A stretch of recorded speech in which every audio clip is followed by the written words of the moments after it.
And he said, sure, no problem. Just I'll call you when it's your turn. So some time later he came and he said, okay, it's your turn. Take off your shirt, sit over here. And he began to sing and to do his thing. Boom, boom, boom, boom, boom. And like 2 minutes into it, I began to feel like this like huge like relief. I was like so relieved. I was like, oh. I have no idea what I was relieved of. Not the slightest sense of what it was that was being, but whatever it was, it just felt like, oh, it's so good and don't stop, and that's so nice, So glad. And he hadn't even started eating anything. No, that's he hadn't even started eating. He was just doing something where it was strange. I mean, he would look to the sides, and then do it again, and then look to the sides. He was, I don't know what he was. And then the other thing was just like, I mean, it's just nice. I mean, there's something about this, about like the fact that somebody would just like run their hands through your head like this, and through your back like this, and it's just so nice. Yeah. Well, that's what you said about the tobacco. I mean, that's one of the things that I remember Jaime with the smoke. It's like he was looking for something in the top of my head. It's different, but it seems like it's the same sentiment that's involved. And it was so gentle, and then he found it and blew the smoke. I felt like it was going through me, and so. Mm-hmm. Yeah. I guess that is the part that would be universal, is the top of the head. Yeah, I didn't get the back rub. Or at least Amazonian, the backstroke. Yeah. At least Amazonian. There is a work on this. It's something in this area. So that was that. I mean, it was very surprising for me because all these years, I had been in Brazil and in Peru, but I really had no experience of the Colombian, Colombian ayahuasca culture, yaje culture, which is very, very different from everything else, among other things, because Colombia is seen as a dangerous place. You don't get too many, tourists arriving there in search for these types of things. They go to Iquitos. So most of the yaje consumption that occurs, it's internal. What you have in Colombia is indigenous groups that have stayed much more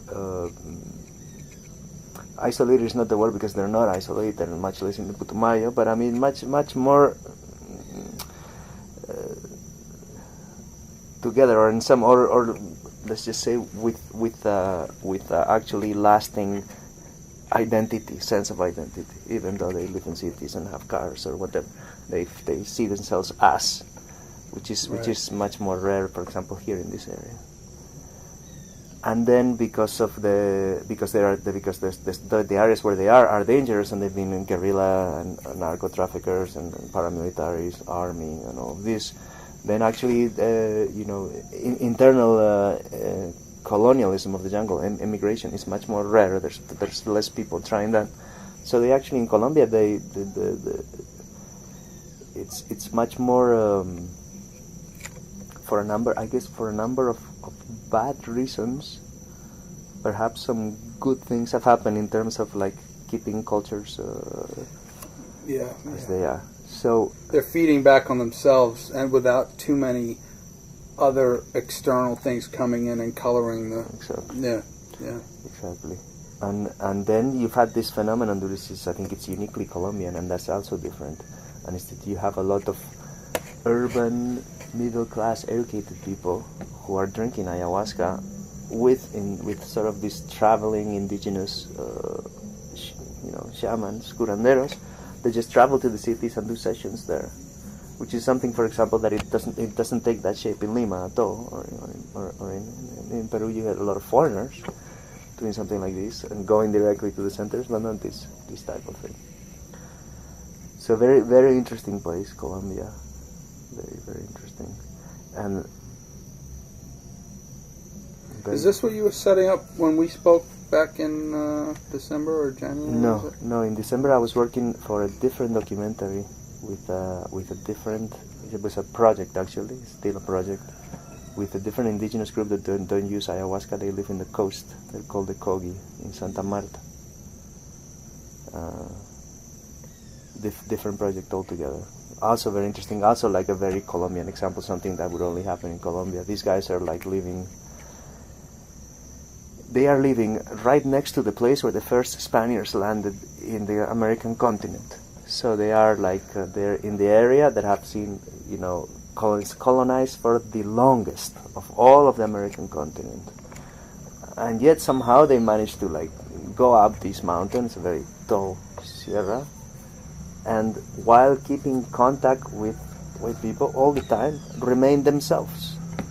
They suffer through the missionaries, and then they booted them out. And it's the strangest thing in the world, because you're in a modern city, and now people come see you, see people in traditional clothes, barefoot, carrying. They trade, they buy, they sell, they go back to their villages, and the villages are completely traditional, and they're only, walking maybe is 2 or 3 days, but you're really talking about like 40 kilometers maybe distance. Right. From like a city with a harbor and lots of people and an airport and this and that, and then you got like completely traditional villages remain the same. Any insight into the people that would inform as to how that's been possible? Where so many other cultures, it's because they've kept they have these people they call mamas, which are both priests and political leaders. And the mamas undergo an extremely rigorous training where they are taken when they're children, and it's decided that they will be that. They are taken by another mama away from their mother, and they are made to live in darkness for 9 years. I read about this in Wade Davis's book. That's the Kogi. Yeah. Okay. So their leaders are trained from childhood. They are different to everybody else because they've lived a different life to everybody else and they are being taught to learn to work in the spiritual, in the mental. So all the work that they do happens at this level. When these people take over as leaders, they're not like somebody who wins the elections or somebody. They're a different type of person than everybody else. So there is a more, I guess, how else to say it, there's a very natural sense of like, well, they are the ones who make decisions because they have been brought up. Right. And I think that's really the key to why they've been able to survive this way.